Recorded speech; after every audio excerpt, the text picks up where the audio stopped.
Hey guys, welcome to Pages with Sidra. Today we are going to start chapter 637 of I Have 90 Billion Licking Gold Coins. If you haven't watched the previous chapters, make sure to check them out on my channel. Now, without any delay, let's dive into the chapter. Chapter 1098, What's There to Show Off? Collect.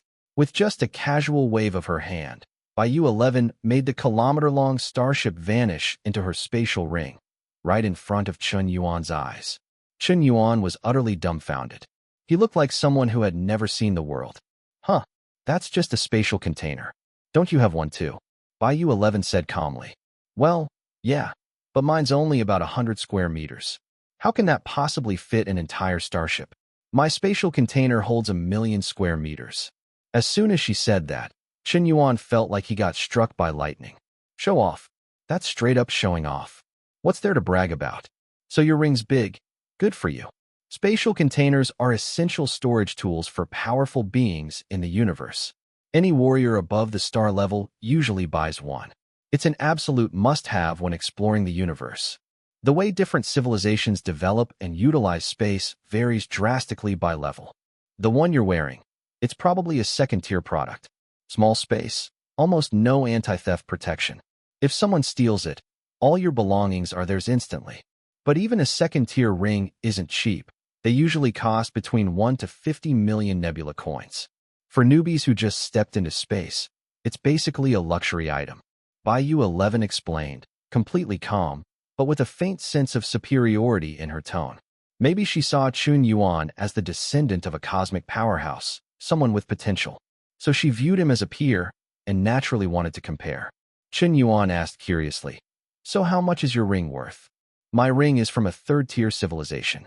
Massive capacity, super durable, not easy to destroy. It's bound to my DNA, so even if someone steals it, they can't open it. In both safety and practicality, it's way beyond anything a second-tier civilization can make. Just this one ring costs over 100 million nebula coins. Not even most star-level warriors can afford one." Her voice now carried unmistakable pride. Among people of her rank, how many could compete with her gear? Even star-level warriors would struggle for thousands of years just to afford one of her items. And she had 5 or 6 of them. That's what you call status. She was one of the top 10 beauties on Barca's star. Talented, well-connected. All her sisters had married nobles. She worked for the Cosmic Bank, a mega-corporation, with a respectable job and incredible benefits. Not to mention, she was the fiancée of Heffen, a powerhouse. Countless people envied her. And this small native kid from Earth? How could he possibly understand? Once he stepped into the higher realms of the galaxy, where competition was brutal, all his current advantages would vanish instantly. If he didn't have any money or valuable resources, he'd either be forced to work as a bodyguard for a powerful clan, get sent to mine precious ores, or become a wandering mercenary, constantly fighting and risking his life just to survive. Every precious treasure or power-enhancing resource was already monopolized by those with power, wealth, and status. Weaklings didn't even get to lick the leftovers. This kid had no clue how cruel the universe really was. If Earth could be sold, maybe they'd get a fortune in return, a fresh start. But given the current situation, Earth clearly wasn't sellable. A level 12 rookie like him would just end up as a glorified space laborer. So cheap? A third-tier spatial ring is only 100 million nebula coins. Chun Yuan was stunned, but inside, he felt more confident. If even third-tier items were that cheap, then second-tier ones must be totally affordable. Cheap. Bayou 11 shook her head. Nebula coins are nothing like Earth's currency. You have no idea how valuable they really are. Yep, another overconfident rookie. These newbies always underestimated the universe. Only after getting slammed by reality would they realize how naive they truly were. You think 100 million nebula coins is nothing now? Wait till later. You'll understand just how massive that fortune really is. Miss Bayou, once I make it in the higher civilizations, I promise, I won't forget your help. Whatever you want, just ask. Chun Yuan said sincerely. Anything I want. You sure about that? Bayou smiled. I do admire your confidence. She didn't say more. A native from Earth, such big words. So bold now. Let's see if you can back it up later without getting slapped by reality. I'll go get ready. We're leaving tomorrow, Chun Yuan said. He didn't bother explaining. He preferred to let his actions speak for him. Over the next day, Qin Yuan got busy. First, he had Wang Kai record a few video messages. These were to be sent out after he left Earth. He didn't like goodbyes, especially those emotional ones that felt like a final farewell. Too melodramatic. He had spent the last 3 years preparing. Wang Kai now controlled all global nuclear weapons. More than 100 million service robots could, at any time, become combat robots under Wang Kai's command. Qin Yuan's influence had spread into every corner of the world. His industrial empire spanned the entire planet, touching every aspect of daily life. So even if he left Earth, technological development would continue, rapidly and stably. After finishing the videos, Qin Yuan went on a shopping spree. He completely stuffed his 100 square meter spatial ring. What did he pack? All of Earth's specialty snacks. Instant noodles, sausage sticks, spicy strips, beef jerky, laoganma, potato chips, yulamai drinks, pickled chicken feet, everything he could think of. He practically emptied an entire supermarket, just in case he couldn't eat these after leaving Earth. Suddenly, a large screen lit up. "Master, I want to go with you." It was Wang Kai, speaking to Qin Yuan. Chapter 1099, Leaving Earth. If it doesn't cause any trouble, then sure, why not? Qin Yuan nodded. After all, robots could be stored like regular items inside a spatial ring. They didn't take up much space. He wasn't sure if Wang Kai would still be able to connect to the internet after leaving Earth. But even if it couldn't go online, it didn't matter. The robot was equipped with photo and video functions. It could document Qin Yuan's life on alien planets. So it still had some use. Before long, a beautiful female humanoid robot piloting a new energy aircraft landed in front of Qin Yuan. "Master, I'm Wang Kai." Holy crap. Qin Yuan was startled. This robot's realism was insane. About 90% identical to a real human. At a glance, you might really mistake her for a living person, especially once she was dressed. Her body shape, model, and facial features were all designed with golden proportions. Not only was she good-looking, but her movements were smooth. None of the mechanical stiffness normal robots had. Even her voice sounded human-like. She had over 1,000 sampled voice tones from female voice actors, allowing her to freely switch between different voices. The only flaws were her eyes and facial expressions. They still looked a bit stiff. And her skin's texture wasn't fully lifelike either. After all, Earth's technology still had its limits.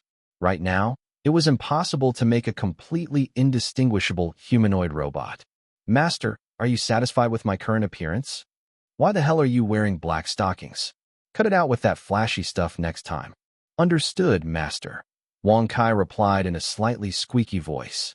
It was the start of the new academic year across the world. Countless college freshmen stepped onto the campuses of their dreams, ready to begin a new chapter of life. The Tian Art Academy, now in its 3rd year, had become the holy land for every performing arts student on Earth. In just 3 short years, it had produced over 20 international superstars, more than 100 domestic A-list celebrities, and countless second-tier stars. Every year, college entrance applications exploded. Over 1 million students aimed to get in. But the acceptance rate? Only 1 in 1,000 made it. At the same time, Tian New City had rapidly developed into a global metropolis. Once just a barren wasteland, it had transformed into a sci-fi megacity with over 20 million residents. Its prosperity had surpassed even Shanghai and Beijing. It wasn't just thriving in commerce. Top global tech companies had set up headquarters there.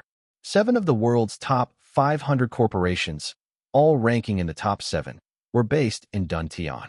With the creation of its own university town, the city had no shortage of young, fresh talent. Especially this year. The very first Gene Energy Cultivation Academy was established here, an unprecedented achievement in Earth's history. The dean? None other than the Qian Tian medicine ancestor, who had already broken through to the 6th tier. Yan Zong himself served as the academy's first headmaster. The school was open to global applicants. Only those under 18 who had unlocked their first gene lock and passed a rigorous test could enroll. Once admitted, students would be personally trained by top-tier powerhouses. The future held endless possibilities for them, and they would officially be considered Yan Zong's disciples. Unfortunately, Qin Yuan wouldn't be attending this historic opening ceremony. He had originally planned to leave Earth in another month. But Baiyu arrived a month early, and Chen Yuan couldn't keep delaying. Everything that needed to be arranged was already in place. With one hand behind his back, Chen Yuan stood proudly in the air, gazing down at the thriving Tian Star City below, filled with emotion. This city had literally been built under his watch, step by step. Now it was the most intelligent and futuristic city on Earth. New energy aircraft filled the skies, and smart service robots were everywhere on the streets. Any last-minute instructions? If not, we can head out, Baiyu asked. Yeah, let's go. Chen Yuan nodded. He followed Baiyu up into the sky, breaking through Earth's atmosphere. Together, they entered the starship. The hatch sealed shut. Chen Yuan began inspecting the interior of the ship. Sure enough, it was incredibly luxurious. There were plants, animals, a swimming pool, a hot spring, and even a special chamber for cultivation. Inside the chamber were some glowing blue crystals. Were these the legendary energy stones? Miss Baiyu, doesn't Earth have a space teleportation array? Wouldn't using that be faster? Baiyu replied. Yes, there's a teleportation array, most likely a relic from an ancient civilization. But it's been out of service for ages. Most importantly, its spatial targeting system is broken.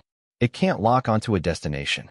In other words, using it would send you to a random location. Last time, Edward got lucky and ended up in the Baku galaxy. But if your luck's bad, you could end up in a dead zone, or even inside a star. Think you'd survive that? Enough talk. If you're bored, go train in the chamber. The trip to Baku galaxy will take about 3 months. Oh, and you should really start learning the universal language. Don't be the guy who can't understand a single word when we arrive. With that, Baiyu walked over to the control panel and began operating the ship. A giant holographic screen lit up. On it appeared a dazzling star map. Hello, Master. Please set your destination, said the ship's AI, speaking in a language Chen Yuan didn't understand. Baku Galaxy, Baiyu responded, in the same alien language. Chen Yuan couldn't understand it, but he could guess it was just navigation setup. Destination confirmed, Baku Galaxy. Distance from current position, approximately 30,000 light-years. Starship Shinsua will now initiate space jump. Estimated travel time, 3 months. During this time, Shinsua will enter the dark universe. Please avoid altering the destination mid-flight to prevent unknown risks. Chen Yuan was totally lost. Whatever the AI just said, it sounded like gibberish. Yeah, he really needed to study that language. Thankfully, once you reached the cosmic tier, your brain capacity expanded massively. Learning a new language in 1 day? Totally doable. In 10 days or so, he could master it fluently. As Chen Yuan turned to head for the training chamber, the Shinsua suddenly accelerated. Faster and faster.